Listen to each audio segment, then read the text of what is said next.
아멘. 네. 자, 우리 이 말씀 너무 잘 아는 말씀이죠. 다니엘이 하루에 3번씩 하나님 앞에 기도하는 일을 계속하다가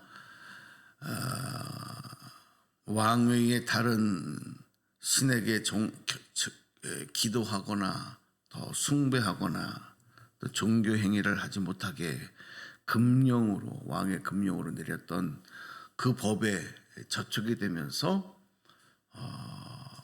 결국 범법자가 돼서 왕의 명령을 어기는 그런 반역의 죄인이 되어서 이제 사자굴에 던져지는 그런 이제 징벌을 받게 되는 이제 그런 내용입니다.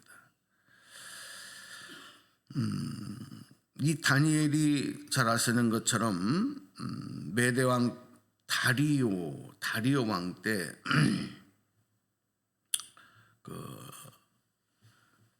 이스라엘의 포로로 끌려간 사람 중에 한 사람이죠. 그리고 그들이 이제 바벨론의 정책에 의해서 인재들을 등용해서, 유대인의 인재들을 등용해서 왕궁 교육을 시키지 않습니까? 그래서 결국 유대인의 포로들도 이 바벨론의 국민들과 같이 동화시키는 거죠. 그래서 유능한 인재들은 이제 공무원으로 또 이렇게 벼슬도 주고 관직에도 앉히고 이제 그렇게 하는데, 많은 젊은이들이 이제 그렇게 뽑힌 거죠. 그리고 교육을 받은 거죠. 그 중에 특별히 뛰어난 이 세 젊은이가 결국 이제 이런 왕의 총애를 받게 되는데, 가장 총애를 받은 사람이 바로 다니엘이었다. 그리고 그 강력한 바벨론 제국의 총리 중에 한 사람이죠. 그러니까 여러분, 요셉만 애굽의 총리가 아니라 다니엘도 그만큼의 높은 자리에 올라간 이런 사람입니다. 참 이렇게 이제 누구 한 사람이 세상적으로 사회적으로 잘 되면 박수를 받고 또 지지를 받는 것이 아니라 항상 적이 생기고 시기자가 생기게 돼 있는데, 다니엘도 마찬가지죠.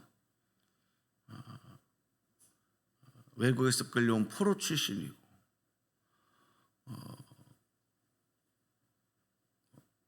우리도 못 올라가는, 못 누리는 자리를 차지하고 왕의 총애를 받고, 이게 이제 많은 사람들에게 시기의 대상이 됩니다. 표적이 되는 거죠. 결국 그를 제거하기 위한 함정을 파는 거죠. 올무를 만드는 겁니다.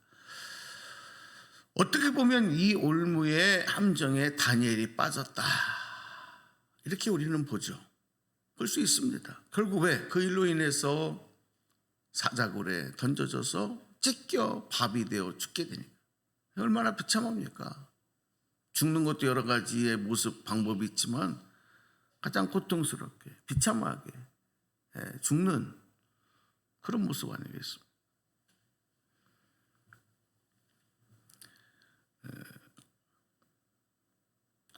결국 이 법을 만든, 어떤 이유에서든지 이 법을 만든 사람은 이 다리오 왕이에요. 다리오 왕. 이 다리오 왕도 결국은 이 다니엘을 끔찍히 총애하고 아끼고 안타깝고 어쩔 수 없었지만 방법이 없습니다. 그 법에 저촉이 된 다니엘을 결국 그 법대로 처리할 수밖에 없는 겁니다. 결국 이 다니엘이 사자굴에 던져지게 되는 이제 그때의 16절에 이 말씀이 이제 오늘 주제 말씀이 되는데, 쭉 내려오셔서 한번 같이 소리를 내려보겠습니다. 다리오 왕이 이제 그 사형을 집행하기 전에 이제 하는 말이죠. 16절 시작. 이에 왕이 명령하매 다니엘을 끌어다가 사자굴에 던져 넣는지라. 왕이 다니엘에게 이르되 내가 항상 섬기는 너의 하나님이 너를 구원하시리라 하니라. 아멘. 네. 자, 이 16절의 말은 진심입니다. 다리오 왕의 진심된 말입니다. 왕이지만 어쩔 수 없는 거예요. 왕이지만 왕도 할 수 없는 부분이 있는 거죠. 근데 이 말씀이 14절에 보면, 자 14절도 한번 먼저 다시 한번 읽어볼게요. 말씀 보세요. 시작. 왕이 이 말을 듣고 그런 말미암아 심히 근심하여 다니엘을 구원하려고 마음을 쓰며 그를 건져내려고 힘을 다하다가 해가 질 때에 이르렀더라. 왕이 왕권과 자기 어떤 지혜와 수단과 방법을 다 동원해서 이 올무에 빠진, 자기가 명령한, 자기가 내린 금령에 가장 아끼고 사랑하는 다니엘이 걸려 죽게 되는 이 과정에서 그걸 구하려고 다리오 왕은 최선을 다하는 겁니다. 그런데 어떻게 된 거예요? 못한 겁니다. 안 됩니다. 그때의 16절에 결국 그 사형 집행을 하면서 한 얘기가, 네가 항상 섬기는 너의 하나님이 너를 구원하시리라. 이 말에는 천하를 다스리는 가장 크고 높은 왕, 그것을 세상에 알리고 또 그것을 자랑하고 그것을 최고로 여겼던 많은 사람들, 본인을 포함해서, 그런 왕도 할 수 없는 일이지만 또 못했던 일이지만 다니엘이 네가 믿는 하나님은 그것을 하실 줄로 믿습니다. 이거예요. 그러니까 저는 이게 다리오 왕의 하나님을 향한 신앙 고백은 아니지만, 하나님을 안 믿는 사람이니까 다니엘이 믿는 하나님이 그런 분이라는 것을 천하에 알리는 저는 선언이라고 봅니다.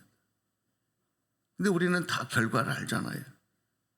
정말 하나님이 다리오 왕의 이 선포대로, 이 고백대로 그렇게 하셨는 줄로 믿습니다. 구원하신 겁니다.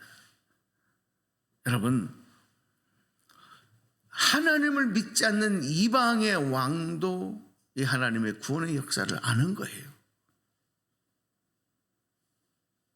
하나님의 능력을 아는 거예요.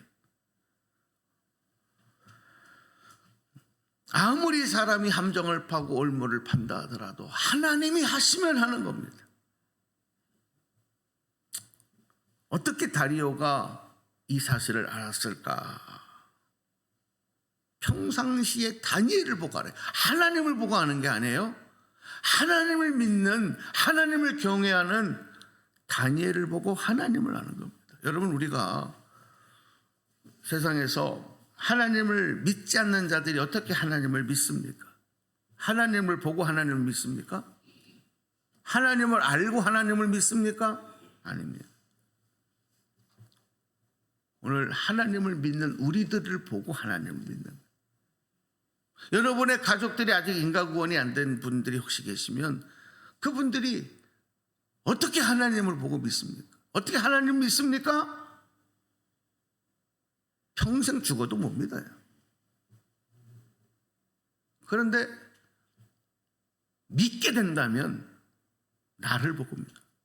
다니엘을 보고 다리오 왕이 하나님의 능력을 믿고 의지한 것처럼, 선언한 것처럼 나를 보고 믿어요. 그럼 다니엘이 무엇을 보고 믿느냐? 다니엘 항상 하나님 앞에 어떤 상황과 조건에서도 하나님 앞에 하나님을 경외하고 기도하고 그 믿음이 흔들리지 않는 것. 그래서 그것 때문에 적도 생기지만, 그러나 만왕의 왕이신 하나님을 나타내는 삶. 여러분, 그래서 다니엘의 삶은 여러분, 성공적인 삶이 되는 거예요. 비록 이렇게 사자굴에 던져지는 고난이 있다 하지만 그의 삶은 하나님이 들어 쓰시는 삶이 되는 거예요. 오늘 저와 여러분도 나를 통해서 하나님의 영광이 많은 사람들에게 나타나고 하나님의 살아계신 구원의 역사를 증거하는 그런 삶이 되기를 주님의 이름으로 축원합니다. 이방인도 하나님의 구원과 하나님의 행하신을 알고 있었듯이 여러분 우리에게는 어떻습니까? 나를 구원하신 하나님을, 나를 구원하신 하나님, 나에게 새 생명을 주신 하나님, 나에게 영원한 생명, 그리고 지금도 나와 함께 하시고 나의 왕이 되시고 나의 아버지 되시고 나의 주제자가 되시는 그 하나님, 그 하나님이 저와 여러분과 함께 하시는, 이방인도 알고 있는 그 하나님의 구원의 역사가 나에게 임했고 지금도 나와 함께하고 있다는 것을 우리가 믿고 의지하지 못한다면 어떻게 우리가 하나님의 나라 백성이며 하나님의 자녀가 되겠습니까? 가장 중요한 것은 다니엘처럼 어떤 상황과 형편에도 흔들리지 않는, 변화되지 않는 믿음, 아무리 사자굴에 던져진다 할지라도 에스더처럼 죽으면 죽으리라 하는 그 믿음으로 아하수에로 왕 앞에 나간 그 믿음처럼 오늘 다니엘도 죽으면 죽으리라, 사자굴에 던져진다 할지라도 나의 하나님을 찬양하고 예배하며 기도한 일을 멈출 수 없다. 그렇게 기도한 그 믿음, 일관된 믿음, 오늘 우리는 코로나를 지나면서 이 믿음을 소유하지 못하고 이 믿음이 없어 그동안의 평생의 신앙생활이 무너지고 꺾여지고 중단되어지고 약해진 많은 분들의 믿음을 봤습니다. 오늘 다시 한번 구원의 하나님을 의지하면서 어떤 상황 형편에도 굴하지 아니하고 하나님 약속을 향하여, 영원한 생명을 향하여, 구원의 그 나라를 향하여 의의 멸류관을 소망하며 달려가는 여러분의 발걸음, 승리의 발걸음이며 그것이 바로 하나님은, 살아계신 하나님을 온 천하에 알리는 귀한 성공적인 삶의 모습이다, 온전한 신앙인의 모습이다, 이렇게 마음에 새기시고 오늘 그 믿음의 발걸음도 힘차게 달려가는 오늘 복된 하루 되시기를 주님의 이름으로 축원합니다. 축원합니다.